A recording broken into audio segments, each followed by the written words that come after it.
হেরেছে টিএমসি, কিন্তু 80টা বিধায়ক পেয়েছে।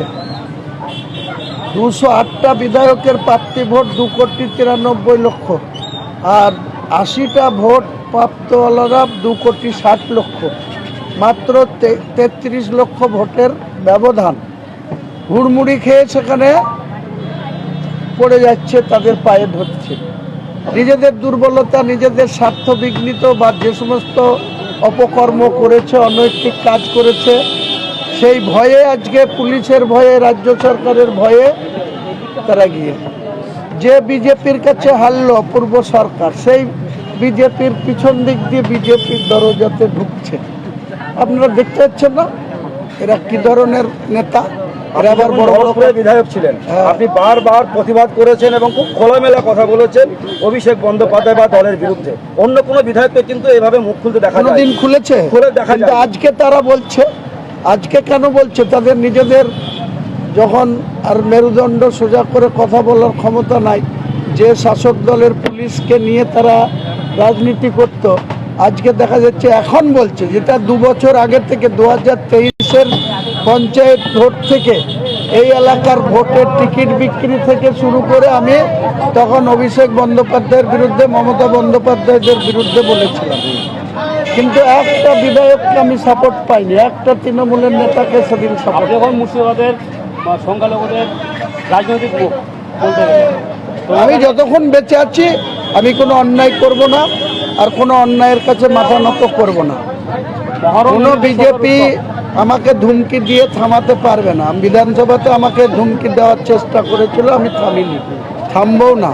যতক্ষণ আমি আছি আমার গলা স্বর উঁচু থাকবে, মেরুদণ্ড সোজা থাকবে। এখন কিন্তু আপনি ভরতপুরের আর বিধায়ক নন, আপনি নওদা এবং রেজিনগরের বিধায়ক, দুটোর এখন বিধায়ক আছেন। তবুও কিন্তু আপনি আজকে ভরতপুরের যে মহরমের যে শোক অনুষ্ঠান, সেই অনুষ্ঠানে এসছেন, এটা কেন, মানে কিভাবে? এটা আপনার 5 বছর তো এখানকার মানুষ আমাকে বিধায়ক রেখেছিল, ভোট দিয়েছিল,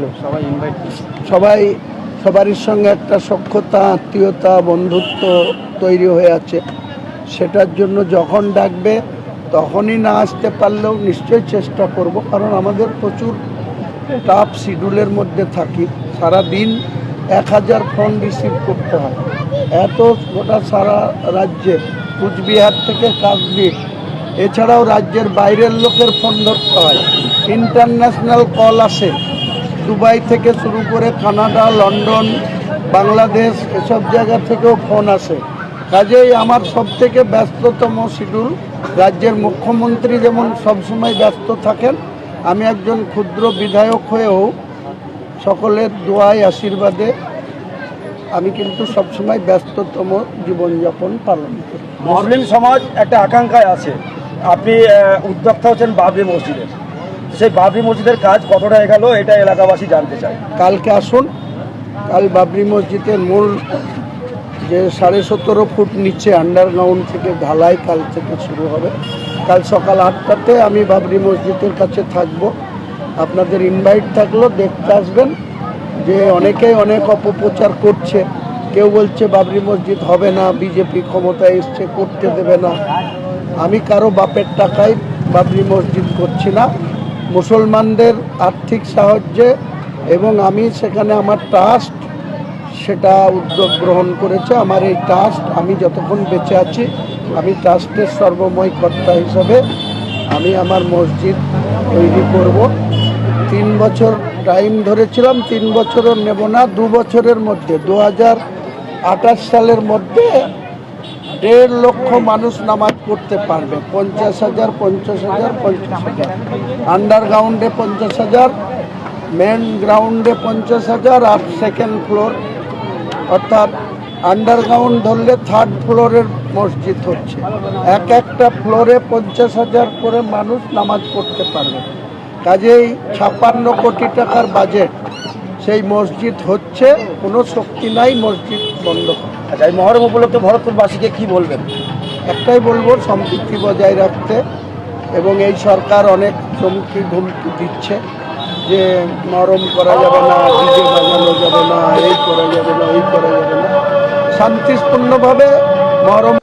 গতকাল বিধানসভায় কি এমন বক্তব্য রাখলেন বিধায়ক চন্দনা বাউরি দিদিভাই, যার লিগেন বিধানসভার প্রতিটা মানুষ স্তব্ধ হয়ে গিয়েছে এবং বিরোধী দলেরা চুপ মেরে গিয়েছে। বক্তব্যটা কালকে ইমন লেভেলে ছিল যে কালকে বিধানসভার সেরা বক্তা ছিলেন বিধায়ক চন্দনা বাউরি দিদিভাই। ওরে বাপ রে বাপ, মারাত্মক লেভেলের বক্তব্য যাকে বলে।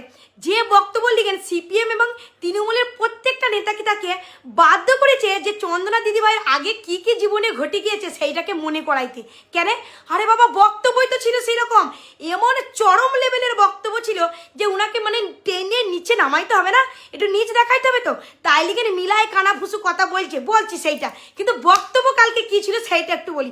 যেমনি বলেছে বুলডোজারের কথা, অমনি মনে করে দিয়েছে যে চরম চরম গুড় বাতাসার কথা। যেমনি বলেছে ধর্মের কথা, তেমনি মনে করে দিয়েছিল যে সনাতনী ধর্মকে কতটা নিচ চোখে দেখা হয়েছিল। বলেছিল ইসলাম ধর্মকে কুবুল করতে। সেই দিনের কথা যখন কেটে নদীতে ভাসিয়ে দেওয়ার কথা বলেছিল, সনাতনী ধর্মের প্রতিটা মানুষকে মনে করে দিয়েছিল সেই কথা। ড্রিপ থেরাপি এখন কেন হয়েছে সেই কথা মনে করে দিয়েছিল। মানে মারাত্মক লেভেলে যে কটা কথা বলেছে না, এবারে কাট মার যেমনি কুকুর তেমনি মুগুর কালকে দিয়ে দিয়েছে। বঙ্গবাসীর প্রতিটা মানুষের মনের কথাকে কালকে তুলে ধরেছে, সকলে মিলাই খুশি। কিন্তু ওই যে তৃণমূল আর সিপিএম এর নেতাকে তাদের জ্বলে এমন জ্বলিয়ে গিয়েছে, তারা কইছে ওই তো ড্রাইভারের সঙ্গে পালিয়ে গিয়েছিল, ওই তো ইমনে লেভেলের কথা বলছে যেন বলছে পাড়ার কাকিমা, ঝগড়ুটে কাকিমা। তা বলি জীবনে কুকুরে ঘেউ ঘেউ করবে, তার উচ্চ লেভেলে হেই না করলে যে কুকুররা সিধে হয় না গো। এইবার বলি ওই কাকে নিয়ে পালিয়ে গেছিল, তাহলে তোমরা বাপু মুখটা একটু বন্ধ করো। তৃণমূলের নেতা কি তারা কাকে কি করেছে সে যদি আবার মুখ খুলতে যায়, তাহলে তোমরা মুখ লুকাবার জায়গা বাপু তোমরা খুঁজে পাবা না কো। তাই বলছি তোমরা একটুখানি চুপে যাও, মুখটা একটুখানি কম খুলো। কেন তোমাদের শিরা নেত্রারা কি করে বেরিয়েছে সে আমাদেরকে শিখাইতেছো না। ওই তো তোমাদের মুখ্যমন্ত্রী ছিল, সে মানে বিয়ে করা নাই মা হয়ে গেছে, মানে বিটার তো কি বলবো, ওই লাগাও সাউনি, মানে বলতেও লজ্জা লাগে যাকে বলে।